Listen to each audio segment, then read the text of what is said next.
Hola a todos, bienvenidos a Filosofía de Películas, yo soy Oscar. Cuando se estudia un fenómeno marcado con una palabra tomada del habla popular, la definición del objeto no es un asunto de poca importancia. La palabra necesita recibir una definición rigurosa, pero a la vez esa definición rigurosa tiene que coincidir aproximadamente con el uso popular de la misma. Estos dos objetivos no son fáciles de satisfacer ambos. Implícita en Hobbes está la definición de la guerra como la ausencia de una ley en común. El estado de guerra existe allí donde dos grupos de hombres no reconocen una ley común. Los combates son solo una consecuencia del estado de guerra, no algo esencial en este. Von Clausewitz definía la guerra como la imposición por la fuerza de nuestra voluntad a otro. Estas definiciones filosóficas tienen el inconveniente de abarcar también muchos fenómenos que popularmente no se llaman guerras. Hobbes consideraba el crimen una guerra. Según la definición de von Clausewitz, una paliza doméstica es una guerra. Por eso se prefieren con frecuencia otras definiciones de origen empírico, más vagas en sus conceptos, como violencia organizada a gran escala o dos grupos de hombres armados que se disputan un territorio. Personalmente prefiero la definición de Hobbes y, en consecuencia, considero que en efecto no hay ninguna diferencia esencial entre la guerra y el crimen. El crimen es una pequeña guerra, la guerra un crimen a gran escala. Las guerras para cobrar una deuda, hoy infrecuentes, pero uno de los tipos de guerra más comunes hasta hace un siglo, no se diferencia del envío de rompehuesos típico de todo usurero más que en la escala.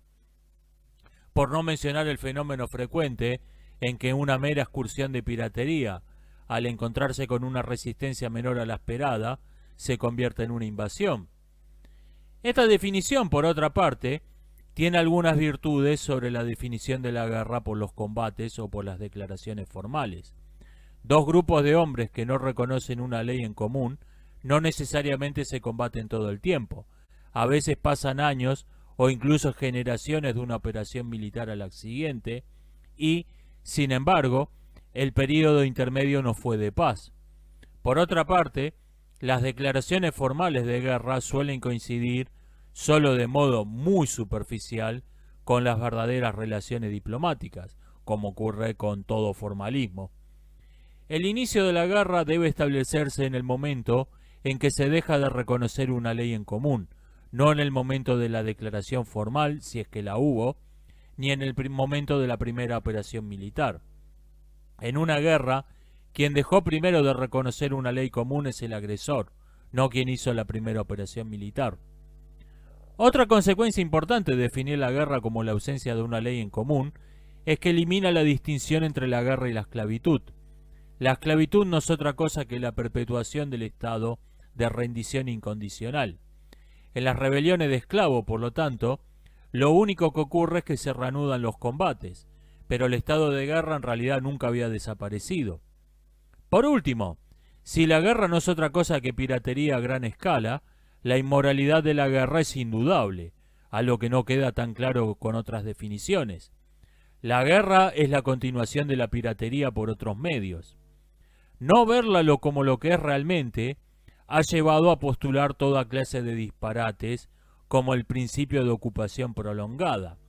Pregunta: si haber estado ocupando un territorio por mucho tiempo te da derechos sobre el mismo, entonces, ¿después de cuántas horas una toma de rehenes empieza a ser legal? La guerra se hace por razones políticas, económicas, sociales y psicológicas, en general por varias a la vez, y los límites entre una y otra son difusos. Las causas políticas son extremadamente variadas: tomar una posición estratégica, crear o sostener una alianza, apoyar a una dinastía, provocar un cambio de régimen o impedirlo, apoyar a una nación que tiene un régimen similar al propio, por mencionar solo algunos. Las razones económicas son igualmente variadas, aunque se pueden agrupar en tres clases: pobreza, superabundancia y adueñarse de algunos recursos que, por su misma naturaleza, no son intercambiables.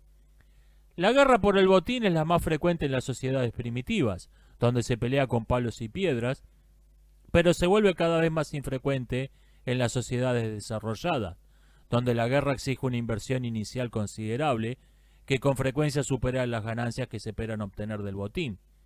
Las operaciones militares cuyo objetivo es el botín se llaman razias en tiempos de guerra y piratería en tiempos de paz, no habiendo otra diferencia entre unas y otras que un papel escrito que dice los vamos a reventar, atentamente el gobierno de X país. Y en mi opinión, esta es la muestra más clara de hasta qué punto es arbitraria la distinción entre la guerra y el crimen. Esa inversión inicial estaría casi con certeza mejor invertida en otro negocio más seguro que la piratería, y de hecho, prácticamente todo negocio es más seguro que la piratería.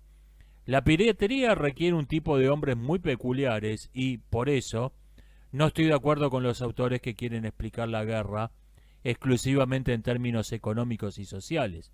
La psicología es imprescindible para comprender el fenómeno de la guerra. Incluso es más importante que la economía o que la sociología. La guerra por superabundancia de recursos, en cambio, solo existe en las sociedades industriales más desarrolladas. Se produce cuando el único modo de mantener en funcionamiento una maquinaria bélica que involucra buena parte de la burocracia del Estado y de la industria privada es despilfarrar enormes recursos en una acción militar. Adviértase que hay en este tipo de conflictos una total perversión de los fines y los medios. La guerra se considera un medio al servicio del complejo militar industrial y no el ejército un instrumento para hacer la guerra. Entre los recursos no intercambiables, donde el comercio pacífico simplemente no es una opción, los principales son la tierra y las mujeres.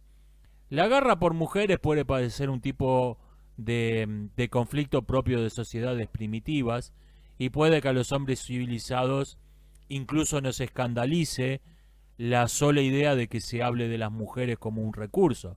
Sin embargo, varios autores han predicho que los infanticidios selectivos podrían hacer reaparecer las guerras por mujeres en el siglo XXI. Entre las causas sociales de la guerra hay que mencionar la religión, la migración de un grupo que no se integra en un tiempo razonable a una sociedad, o incluso que no demuestra el menor interés en hacerlo, como los musulmanes en Europa hoy. O bien se canalizan las hostilidades internas en una guerra exterior. En estas guerras las causas sociales son una causa indirecta, mientras que en las guerras civiles son su causa directa. Por último, los principales motivos psicológicos para hacer la guerra son el miedo, la envidia y la arrogancia. El miedo es la causa de las llamadas guerras preventivas, donde, previendo que se va a ser atacado, se prefiere tomar la iniciativa en el momento oportuno. De más está decir que con mucha frecuencia la guerra preventiva resulta ser una profecía autorrealizada. Hace poco oí a un analista militar español que definía este tipo de conflictos como guerra paranoica. Me pareció una buena definición. La guerra por envidia se produce cuando un país pobre se propone destruir a otro más rico por el solo hecho de ser más rico. No hace falta aclarar que este tipo de guerras, la verdadera causa nunca es explícita y se invoca siempre algún noble ideal como pantalla. El saqueo de Roma por los vándalos quizás sea el ejemplo histórico más claro. En nuestros días, todo país bananero cree ser una víctima de Estados Unidos y todo demagogo bananero explota ese resentimiento. Hay otro tipo de guerra por envidia que yo llamaría envidia histórica, común a épocas de decadencia como la nuestra. La emprende una potencia decadente no por envidia al país atacado, sino por envidia a sus propios antepasados. La obsesión de Adriano y otros emperadores romanos decadentes con Britania es un buen ejemplo de este tipo de guerras. La envidia y el resentimiento de los decadentes contra sus antepasados es, desde luego, siempre una causa indirecta de la guerra, con la única excepción de la vandalización de monumentos, tumbas y obras de arte, que podríamos considerar guerra directa contra el pasado. En Egipto, durante los anárquicos tiempos del segundo período intermedio, llegó a haber un ministro del saqueo de tumbas. Por supuesto, esta guerra, entre comillas, al pasado, también se disfraza hipócritamente con toda clase de nobles ideales. Pero cuando uno se entera de que gente que peleó una guerra contra estatuas tuvo 4 bajas, la verdadera razón es obvia. Por el otro extremo, la arrogancia es también causa de guerras. Cuando una potencia se niega a reconocer a otro grupo de hombres como sus pares y los trata como si fuesen fauna autóctona. En batallas como Teutoburgo, la Vuelta de Obligado, el Cerro Little Big Horn o Rorke's Drift, el bando inferior puso fin a estos conflictos sin causarle realmente un daño importante al bando más fuerte, o incluso a pesar de ser derrotado, simplemente bajándole los humos y haciendo que se sienten a negociar. El fenómeno opuesto también es posible, aunque mucho más raro. Alguien puede ganar una guerra sin pelear, simplemente humillando a su enemigo y haciendo que éste se rinda, como en el extraño incidente que relata Heródoto, donde los escitas acabaron con una rebelión de esclavos, saliendo al campo de batalla desarmados, haciendo restallar sus látigos, en vez de avanzar contra los rebeldes con armas de verdad. O como, de modo menos pintoresco, los americanos ganaron la primera guerra de Irak, convenciendo a los soldados iraquíes de que se rindieran sin pelear. El primer hombre que tomó una piedra y se la arrojó a una fiera o a un semejante, no creó nada que no existiera previamente en la naturaleza, solo le dio un uso nuevo. Llamarles armas, es decir, usar un sustantivo en vez de un verbo, a los instrumentos que han sido diseñados y construidos con el propósito expreso de causar un daño a nuestros semejantes, nos oculta la realidad de que el arma no es una cosa, es una función. Lamentablemente, en castellano no existe el verbo armificar, o al menos todavía no está reconocido por la RAE, mientras que su equivalente en inglés es de uso corriente. Podemos distinguir dos acepciones de armificar. A, por un lado, se dice cuando alguien toma uno o más instrumentos tecnológicos que, en principio, no habían sido diseñados con un propósito bélico y los modifica para usarlos como arma. Los cócteles Molotov o los Mad Max, vehículos civiles modificados para usar en combate, son los ejemplos más obvios. B, pero también se dice cuando una medida legal o política que normalmente consideraríamos un asunto civil, se toma con la intención consciente de causarle un daño a un enemigo, sea esta intención manifiesta o disimulada hipócritamente. Por ejemplo, una política migratoria intencionalmente mala, entre comillas, cuyo propósito es causar una crisis económica o humanitaria. Esta política de armificar la migración, usada recientemente por los turcos contra Grecia y por los marroquíes contra España, está en una peligrosa zona gris, donde no está claro si debe considerarse como un acto de guerra o no.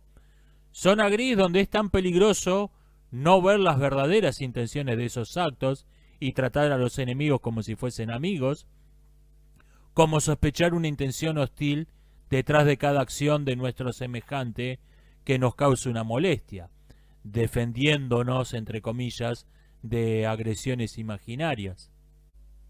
Albert Einstein observó que todo cobarde es un pacifista por naturaleza, que el gran desafío que enfrentaba el pacifismo era reclutar a los hombres valientes para su causa. La guerra ha acompañado a la civilización desde sus orígenes y, por lo tanto, todas nuestras instituciones la presuponen. Su ausencia causa problemas psicológicos tanto como económicos. En el Japón del período de Edo, los duelos se convirtieron en una especie de deporte al que se dedicó una amplia literatura. Lo mismo ocurrió en la Francia del absolutismo. En Estados Unidos, el mismo fenómeno se estaba empezando a esbozar en la década que siguió a la Guerra de Corea. Entre los mexicas, todas las jerarquías sociales estaban determinadas por los méritos en el campo de batalla. Esa sociedad, literalmente, no podía vivir en paz. Por eso, cuando las 3 principales ciudades mexicas formaron la Confederación del Lago Texcoco, debieron crear la institución de las guerras floridas, que básicamente eran duelos masivos. En la Roma de Augusto, muchos hombres o incluso mujeres libres se hacían voluntariamente gladiadores. Schopenhauer advirtió que la vida humana transcurre entre la miseria y el aburrimiento, y dijo que el aburrimiento podía ser un mal tan grave como la miseria, solo que menos frecuente. La prosperidad originada por la revolución industrial llevó a que hoy el aburrimiento sea una causa de desestabilización social más importante que no la miseria. Por ejemplo, durante los disturbios masivos de 2020 en Estados Unidos y otros países, una senadora norteamericana propuso repartir bolsas de comida para calmar a la gente. Una propuesta hija de un sentido común forjado en milenios de miseria. El problema era que la razón por la que esa gente estaba vandalizando comercios y espacios públicos era, precisamente, que estaba todo el día ociosa con el Estado dándole cosas gratis. Pacifismo es más bien un término genérico que no una idea concreta. Existen varias formas de pacifismo. El pacifismo religioso dice que se debe evitar la guerra porque ésta contradice algún mandato religioso, o bien invocando la creencia común entre los beligerantes. Hay varios problemas con esta doctrina. Uno, la religión no siempre condena la guerra, a veces la fomenta. Dos, los beligerantes a veces no comparten una misma religión. Y tres, lo más importante, la prohibición religiosa de la guerra no soluciona las razones del conflicto. El pacifismo religioso ha sido la razón de numerosas treguas, pero cuando terminan los Juegos Olímpicos, las Saturnales, la Navidad o el Ramadán, los combates se reanudan como si nada.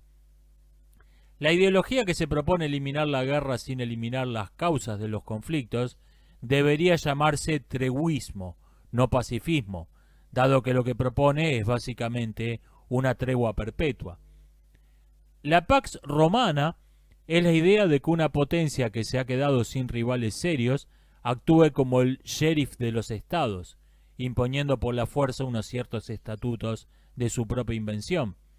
La idea fue retomada recientemente por muchos políticos y pensadores norteamericanos.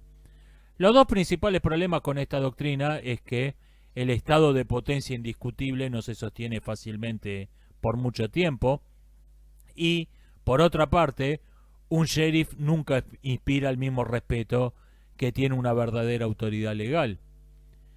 El pacifismo hedonista es una versión innoble del pacifismo religioso. Dice que la guerra es desagradable y, por lo tanto, debe ser evitada. La energía que se destina a la guerra debe ser orientada a otras actividades más placenteras.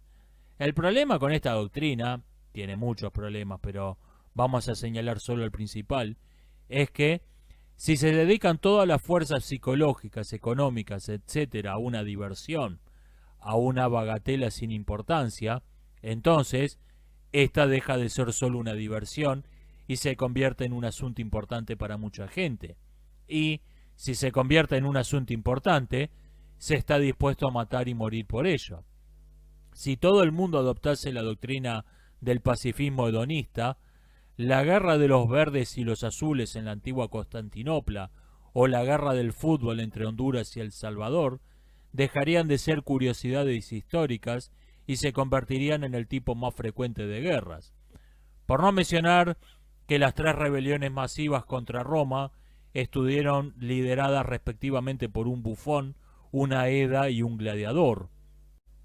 El pacifismo asociado a una reforma política o económica es la afirmación de que la guerra desaparecerá cuando cambien las relaciones económicas o la forma de gobierno.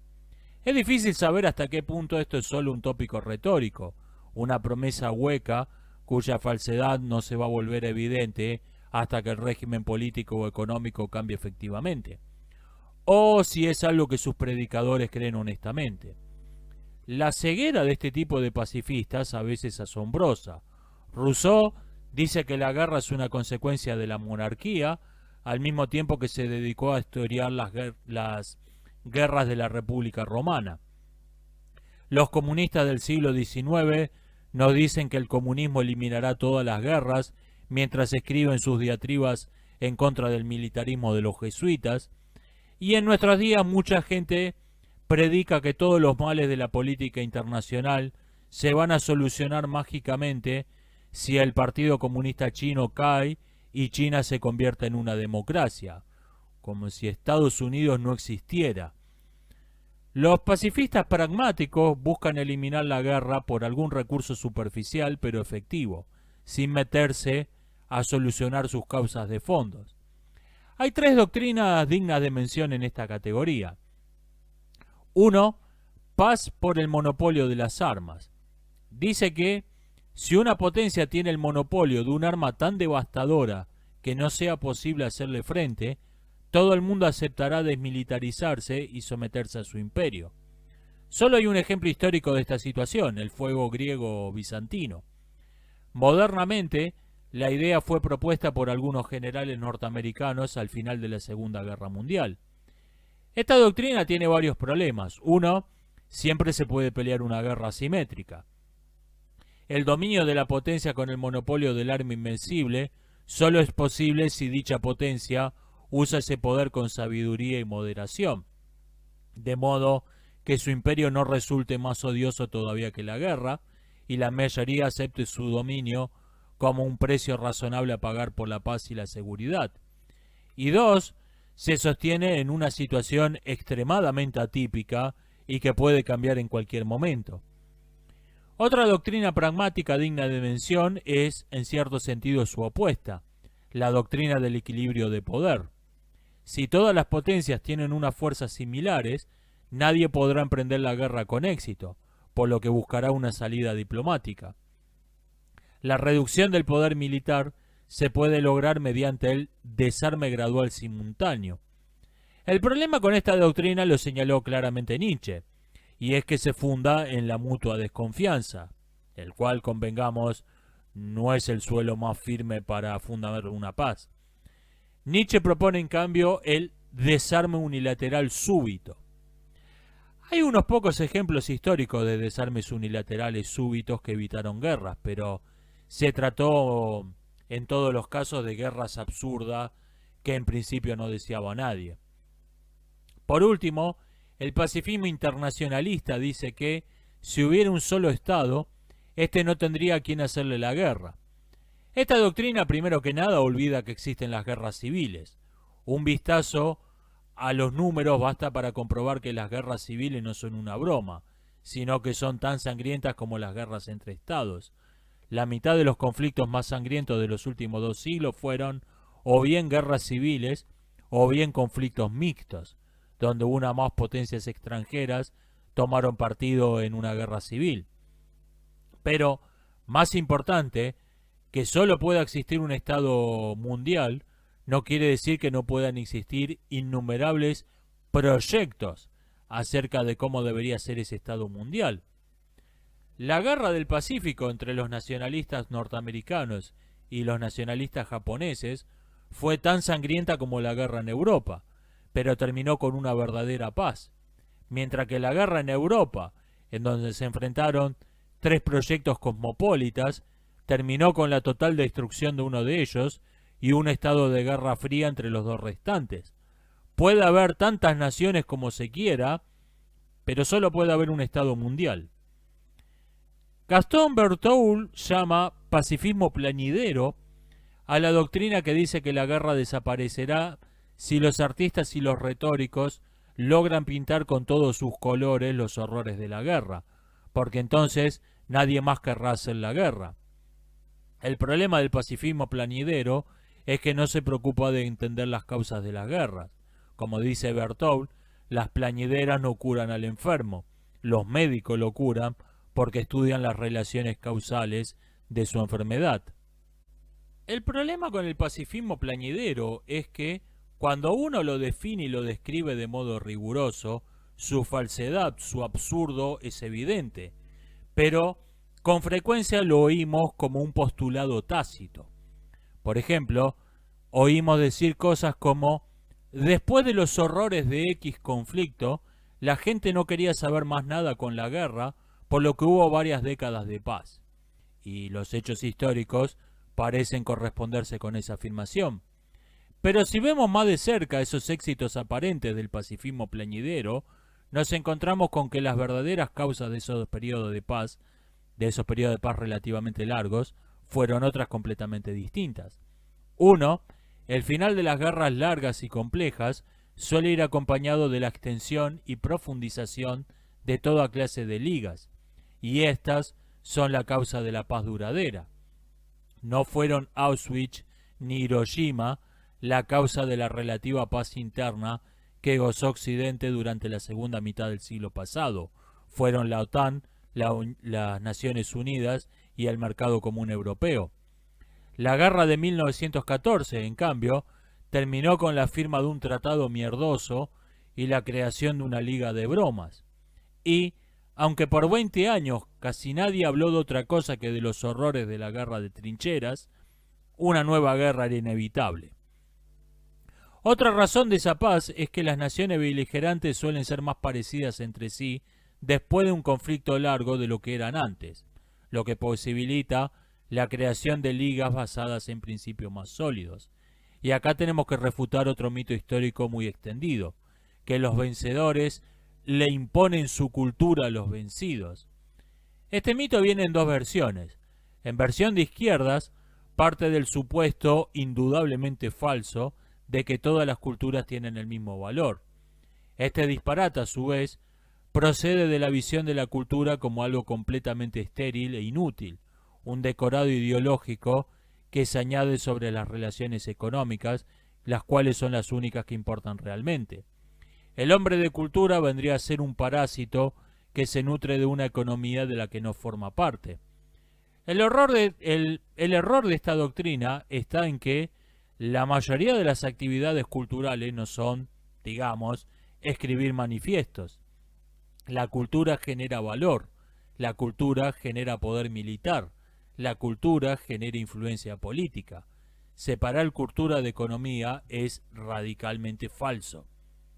En la versión de derecha tenemos el mito del imperio civilizador, donde una acción indudablemente inmoral como es la conquista, se justifica diciendo que es un medio necesario para llevar una cultura superior a un pueblo bárbaro. Acá, por lo menos, no existe el dogma ridículo de que todas las culturas valen lo mismo, aunque el hecho de que la cultura superior tenga las mejores armas se considera que es solo una coincidencia, o bien se le da una explicación mítico-religiosa, como que Dios le dio la pólvora a los que quería que ganaran.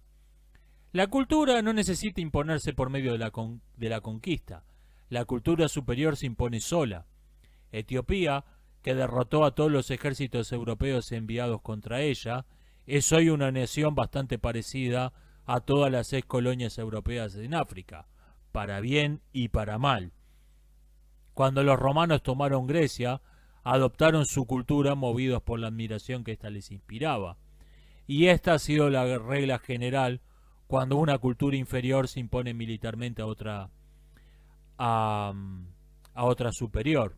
Lo contrario es la excepción dentro de algo que ya de por sí es una excepción.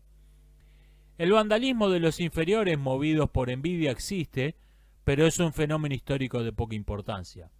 Los vándalos fueron inmortalizados en nuestro idioma por un solo acto particularmente despreciable, pero lo cierto es que a ellos le debemos la conservación de entre 1/3 y 1/5 de los clásicos latinos aproximadamente.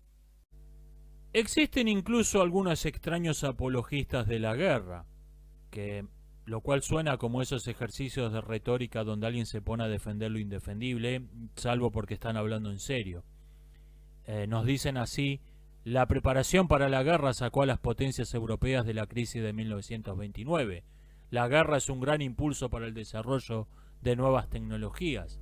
El reclutamiento masivo llevó a cambios sociales muy deseables. Vale la pena dedicar unos minutos a refutar estas sonceras que se oyen muy seguido acerca de la guerra. Que la guerra es buena para la economía es un ejemplo de la falacia de la ventana rota de manual. Que la guerra genere empleo, obras públicas, comercio exterior, no quiere decir que esos fenómenos no hubiesen ocurrido sin la preparación para la guerra, solo que orientado a fines más deseables. Estados Unidos no se tomó en serio la crisis europea hasta bien avanzada la década de 1930 y en consecuencia no se preparó para la guerra sino casi hasta el inicio del conflicto. En esa década, la industria automotriz americana creció exponencialmente. Su método de producción en serie se extendió a otras industrias. Empresas de transporte de carga y pasajeros desarrollaron el aeroplano de un modo impresionante. El cine sonoro se vuelve extremadamente popular. 10 años después de la guerra de 1929, Estados Unidos se dirigía claramente a una edad de oro económica, la cual fue frenada por la guerra. Históricamente, la mayor parte de la industria se destinó al uso civil. La mayor parte de la población son civiles, y hay algo en la mentalidad militar que es un tanto incompatible con la creatividad y con el desarrollo de ideas innovadoras. La ingeniería militar es un pequeño apéndice de la ingeniería civil, en donde se toman los desarrollos creados por esta y se les busca una nueva aplicación práctica para fines bélicos. La guerra, en todo caso, es una muy ruidosa campaña de publicidad con la que todo el mundo se entera de la existencia de esas nuevas tecnologías, pero no es su causa. Finalmente, el reclutamiento masivo suele llevar a ignorar los roles sociales previos a la guerra, y al terminar esto, eso va a llevar a que muchos excombatientes reclamen reformas legales y cambios sociales. Pero esas protestas van a ser manipuladas y transformadas en nuevas formas de explotación, ampliando y legitimando algo nefasto que ya existía antes de la guerra, solo que bajo un nuevo barniz ideológico. Por ejemplo, el uso de mujeres como mano de obra barata en las fábricas era tan antiguo como la fábrica misma.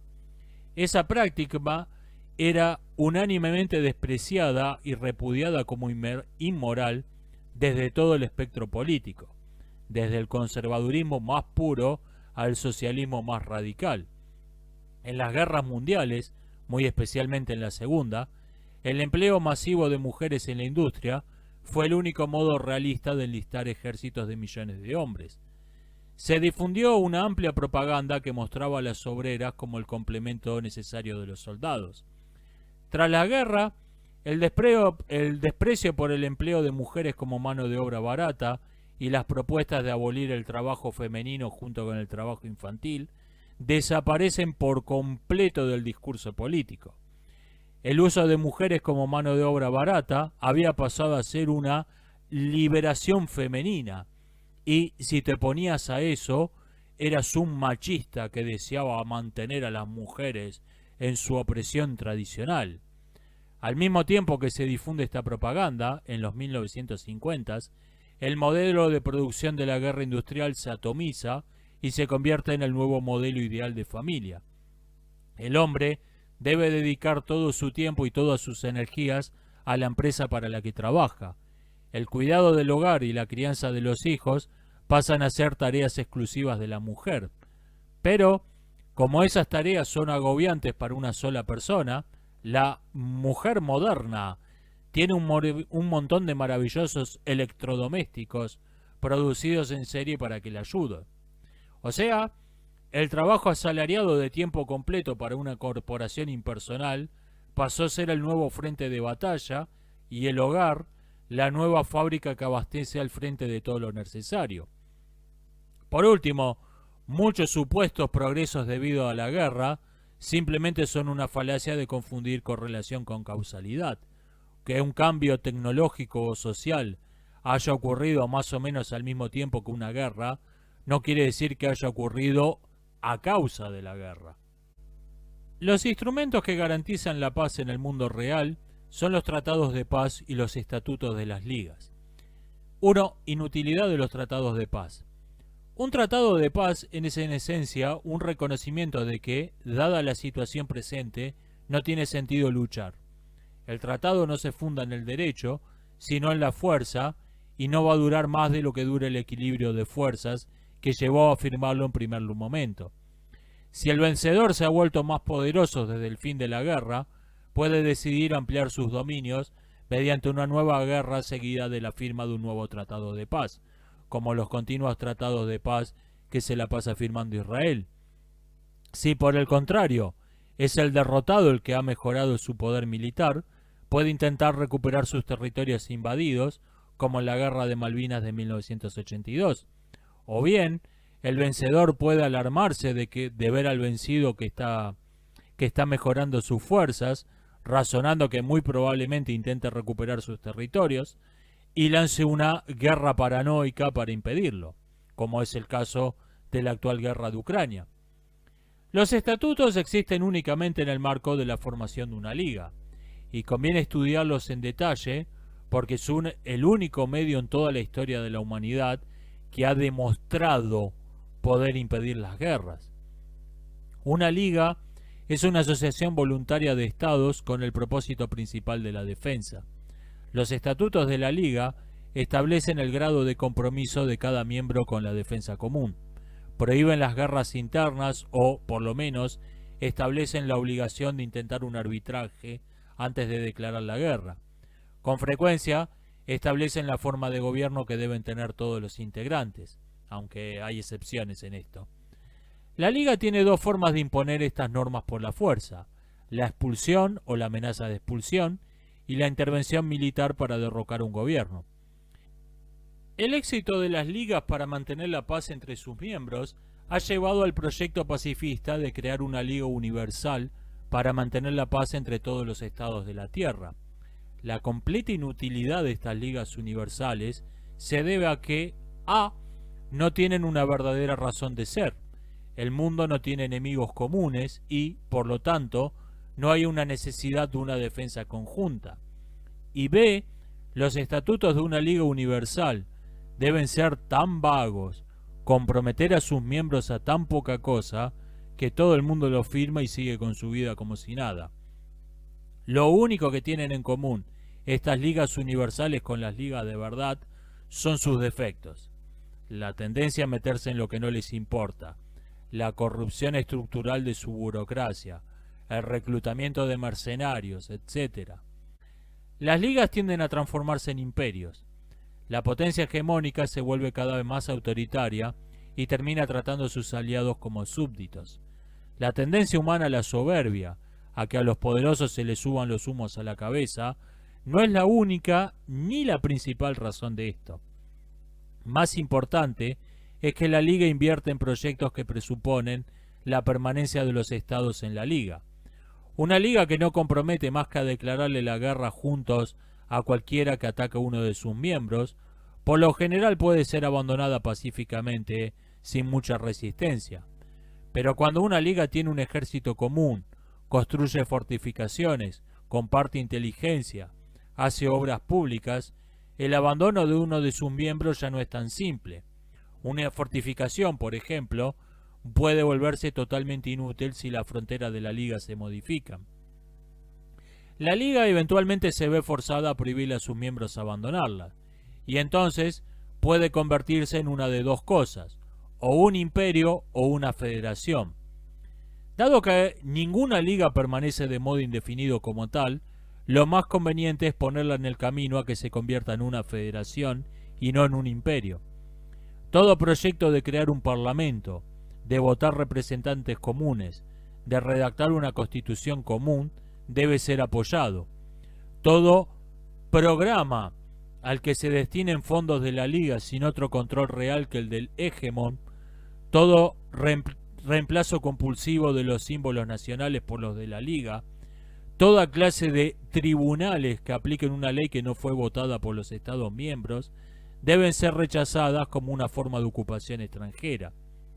Y en esto es muy importante prevenirse de uno de los sofismas que ven solo dos posiciones políticas posibles: o estás a favor de la liga o sos un separatista. Esto es falso. No toda integración es igual. Por lo tanto, uno puede y debe oponerse a unas formas de unión sin que ello implique rechazar otras. Las ligas se forman en principio para defenderse de un enemigo externo. Su constitución es en principio democrática, pero es necesario que una potencia asuma el rol directivo para mantener la unidad de propósito y una estrategia coherente. Esa potencia se llamaba en griego hegemon. Ahora bien, aunque el hegemon comienza siendo solo un primus inter pares, un primero entre iguales, al correr los años se empieza a diferenciar del resto de los integrantes de la liga. El hegemón concentra la mayor parte del poder militar, mientras que el resto de los integrantes se limitan a financiarlo económicamente. En contra de lo que uno esperaría por sentido común, no es el hegemón, sino los aliados los que impulsan estos cambios. Desaparecida o al menos disminuida la amenaza inicial por causa de la cual se formó la liga, los aliados empiezan a quejarse del excesivo rigor marcial que exige el hegemón y se plantean la posibilidad de abandonar la liga. El hegemón le responde entonces: ok, aporten menos hombres o no aporten hombres en absoluto a la liga, pero en cambio colaboren con dinero. La mayoría acepta el trueque. Además, esto tiene un beneficio extra, porque el ejército de la liga se vuelve homogéneo culturalmente y tiene una línea de mando más claras. Los ejércitos de coalición son más débiles que los integrados en su totalidad por compatriotas, porque, como bien dijo Sir John Gloop, un puño no es solo una suma de dedos. El problema es que, cuando el hegemón se empieza a volver despótico y a tratar a sus aliados como súbditos, esas políticas de cambiar soldados por dineros han, por un lado, empobrecido y debilitado militarmente al súbdito, y por otro, vuelto rico y potente militarmente al hegemón.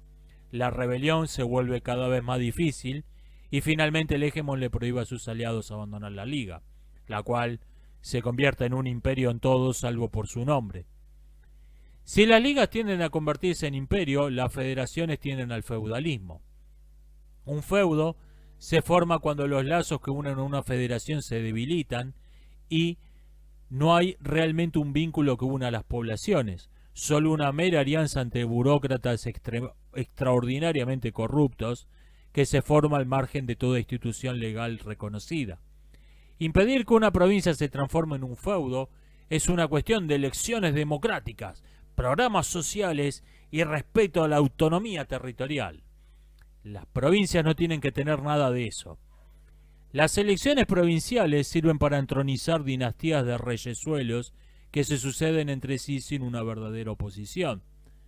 Tendemos a asociar las elecciones con la democracia, pero las elecciones se pueden pervertir y convertir en un instrumento en contra de la democracia. Los programas sociales destinan enormes cantidades de fondos de la federación a causas vagas, mal definidas y por lo tanto en los que es imposible verificar si los objetivos se han cumplido. O sea, le giran dinero al gobierno provincial sin que éste deba rendir cuentas de para qué lo usó realmente. Y las fuerzas de defensa provinciales terminan convirtiéndose más tarde o más temprano en ejércitos privados. Aunque todos los estados modernos se basan en mayor o menor medida en la República Romana, nadie ha imitado que yo tenga noticias una de sus mejores leyes. El poder ejecutivo en la República Romana estaba ejercido por 2 cónsules cuyo mandato duraba solo un año. Cuando terminaba su mandato, cada uno era nombrado gobernador de una de las 10 provincias en las que se dividía la península, cargo que ejercería por 10 años, también en colaboración con otro gobernador. Con esa ley mataron de un solo tiro 2 cánceres crónicos de toda república moderna, los gobernadores provinciales y los expresidentes. Como el imperialismo y el feudalismo son 2 males en cierto sentido opuestos, en distintos momentos históricos se deben defender políticas opuestas para evitarlos. Por ejemplo, en una liga nada debe rechazarse de modo más enérgico que la creación de un ejército común. Pero, una vez que la liga se ha transformado en una federación, los ejércitos particulares solo deben ser aceptados como una medida desesperada. Esto, lamentablemente, es demasiado sutil para la mayoría. Conviene distinguir quizás entre polemología y polemática. Las reflexiones que compartí en este video y la inmensa mayoría de lo que se ha escrito sobre el tema puede definirse como polemática. Su estado es precientífico. Varios autores han preguntado por eso si es posible una verdadera polemología, una ciencia de la guerra. Dicha disciplina debería adoptar una definición superficial, no controversial, o sea, menos filosófica, de lo que es la guerra. Digamos, una guerra es una pelea en la que mueren más de 100 personas. A continuación, debería ser un registro minucioso, tan extenso como sea posible, de todas las peleas en las que hayan muerto más de 100 personas, de las que haya registros históricos. Ese registro debería ser objeto de varios análisis estadísticos. Finalmente, esas estadísticas se deberían correlacionar con otras estadísticas sociológicas, buscando relaciones demasiado improbables para ser pura casualidad. Se formularían entonces varias hipótesis que explicasen esas correlaciones, postulando distintas relaciones causales. Cada una de estas hipótesis debería ser al menos una predicción contraintuitiva, absurdamente improbable de acertar por casualidad, y esa predicción debería confirmarse o demostrarse falsa en la realidad. Solo conozco dos hipótesis que han intentado esto. La de Malthus, que postula que la guerra es directamente proporcional a la densidad poblacional, y la de Spengler, que postula que es inversamente proporcional a la industrialización. Esas dos hipótesis tienen la virtud de que sabemos sin lugar a dudas que son falsas. Lo digo sin ironía.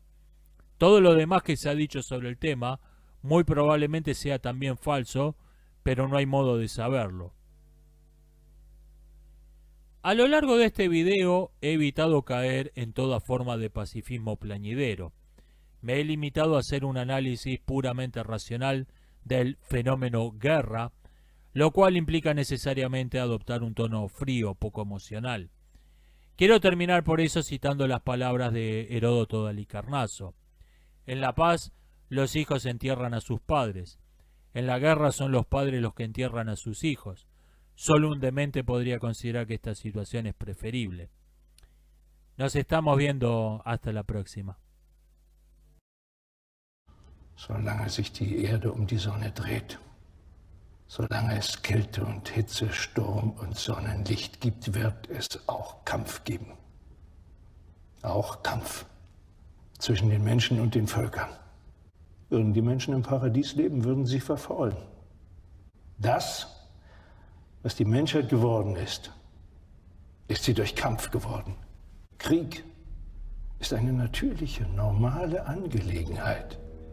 Krieg gibt es immer und überall, hat weder Anfang noch Ende. Krieg ist das Leben selbst. Krieg ist der Urzustand.